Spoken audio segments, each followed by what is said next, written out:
Picture this, a city street, but there's no music, no festival, just the awful, relentless sound of shuffling, bleeding feet on cobblestones. Well, that was Strasbourg in the summer of 1518.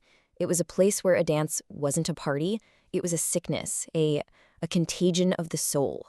And for way too many, the only cure seemed to be death. So let's try to unravel this truly bizarre and frankly terrifying historical mystery. And that's really the core question we're digging into here, isn't it? It's a question that makes you think about that really thin line between our minds, our bodies, and the world we live in. So how on earth did an entire city lose control to a rhythm that nobody could even hear? Our investigation has to start where the plague did, with that very first, completely baffling step into madness. So, on a hot day in July, a woman named Frau Trofea walks out into the street and just starts dancing. But there was no music playing. You could see there was no joy in it. She just kept going for 6 straight days, driven by something nobody could see, until she finally collapsed from pure exhaustion.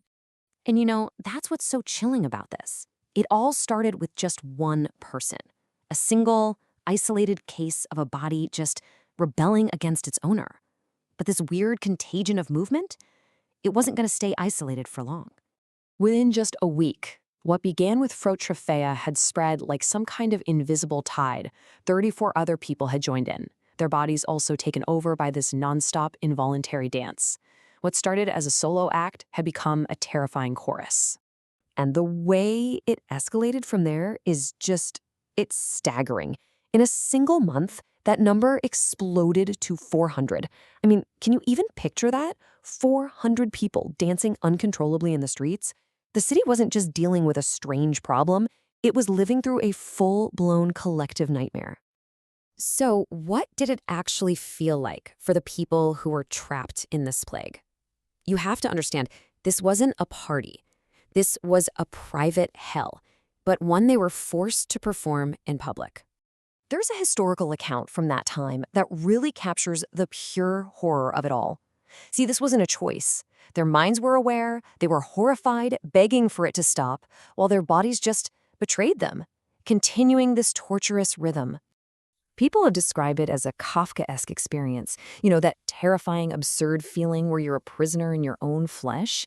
Imagine the horror of being forced to obey rules your own body is making up, a relentless punishment you just can't escape.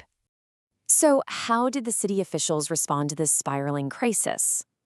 Well, they were understandably panicked, and they did intervene.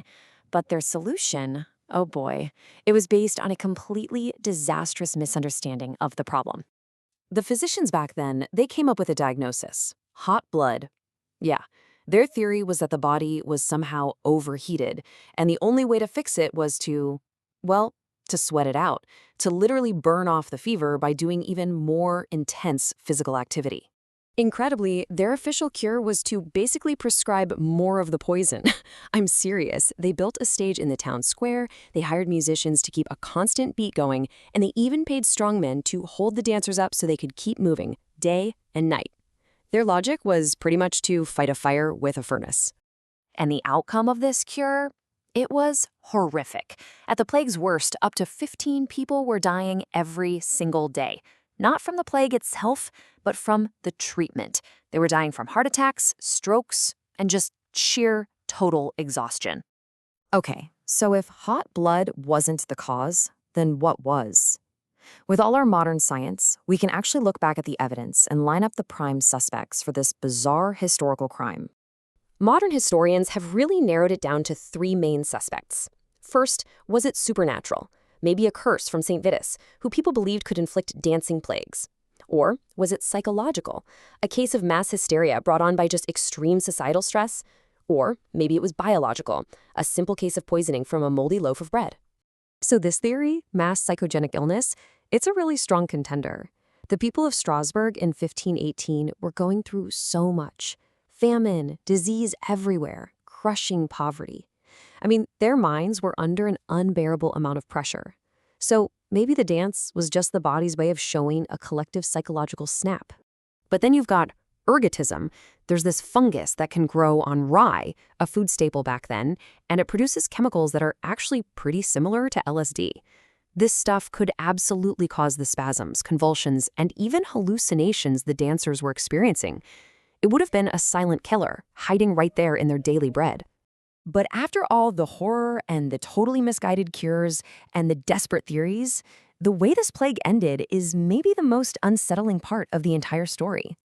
By early autumn, it just stopped. As mysteriously as it all started, the dancing just faded away.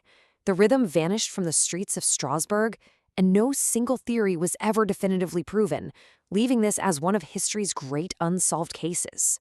The silence returned, but the questions, they definitely remained. And this whole thing leaves us with a question that goes way beyond 1518.